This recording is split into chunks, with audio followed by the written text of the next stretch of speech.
My name is Deladier Almeida. I'm a new artist here working with Medicine Man Gallery in Arizona. I'm a painter. Mainly what I do these days is landscape painting. I studied with Roland Peterson and Thiebaud at UC Davis, painting and drawing and printmaking with those guys. Been working with this, what you see behind me is a typical example of the type of landscape that I'm engaged in over the last 10, 15 years.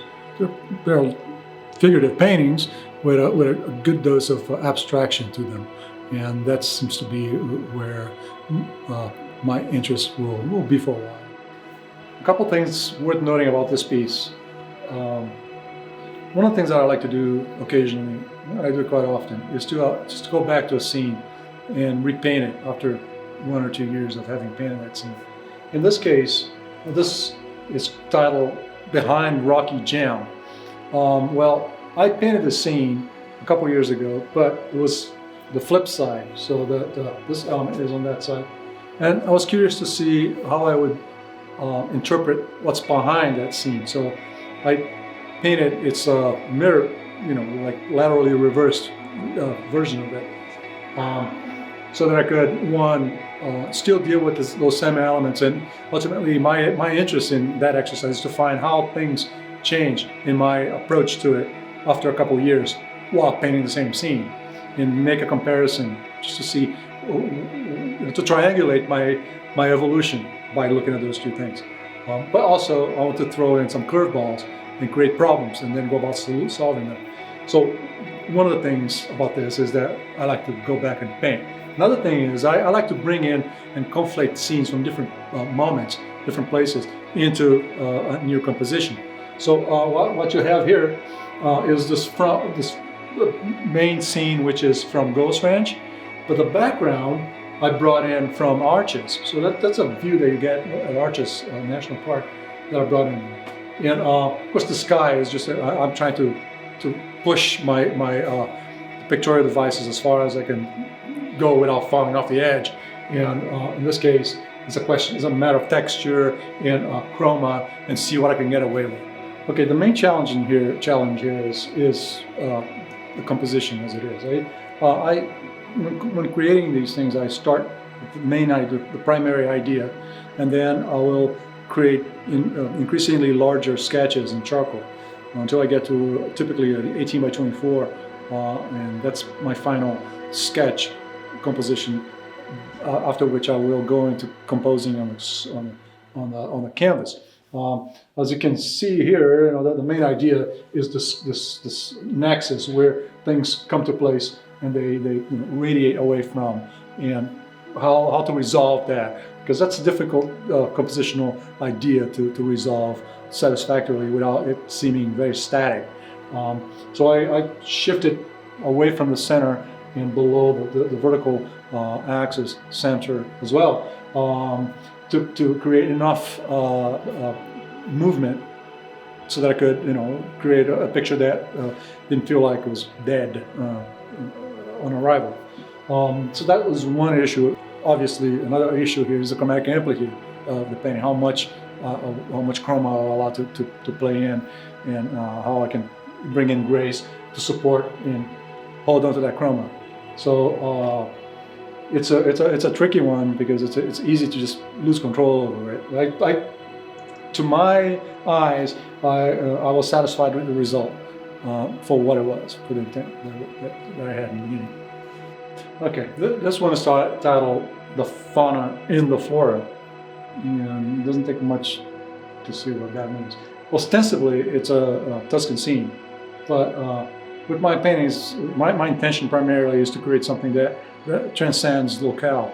I'm looking to create something that's universally appealing for its pictorial qualities, rather than only portraying a place.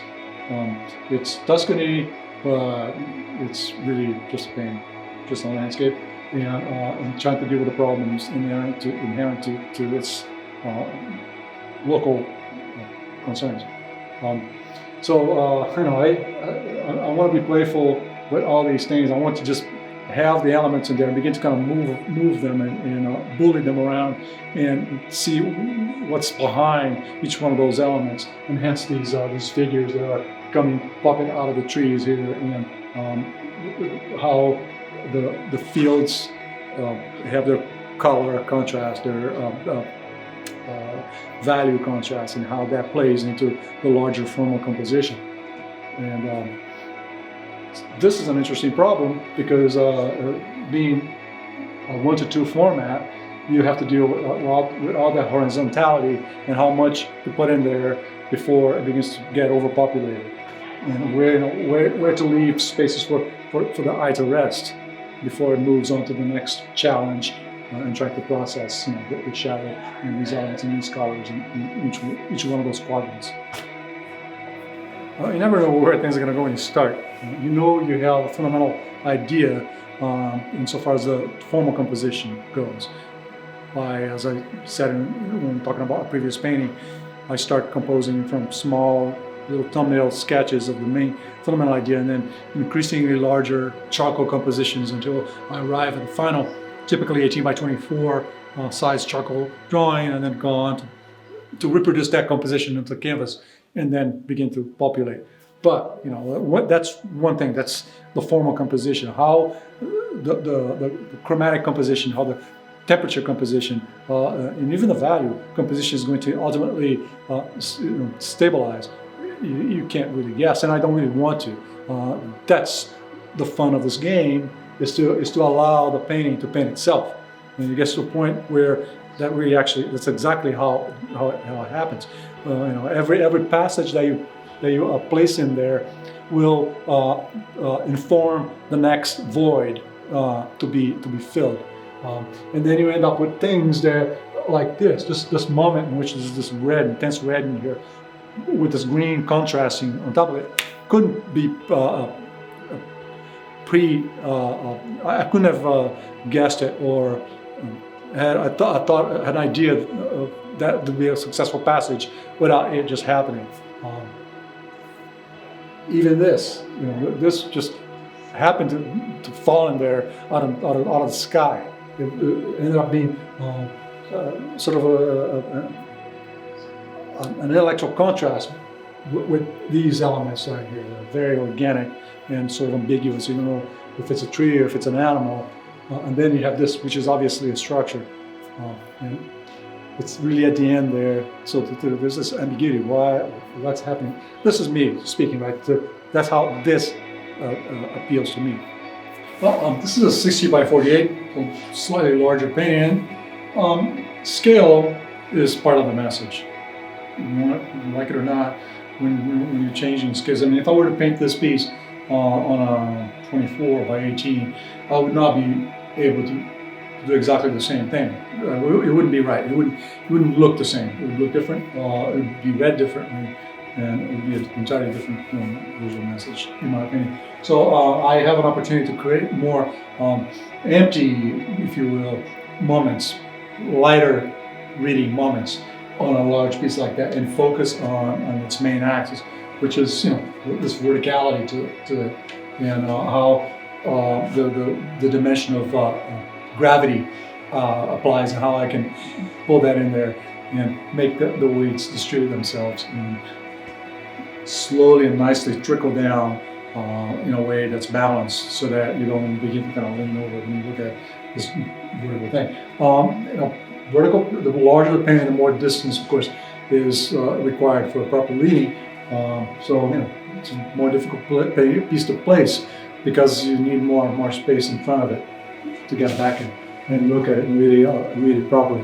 And also, when you have something vertical, particularly and large, you have a better opportunity to exercise the opportunities on aerial perspective. To allow for more grace to play in the background, and the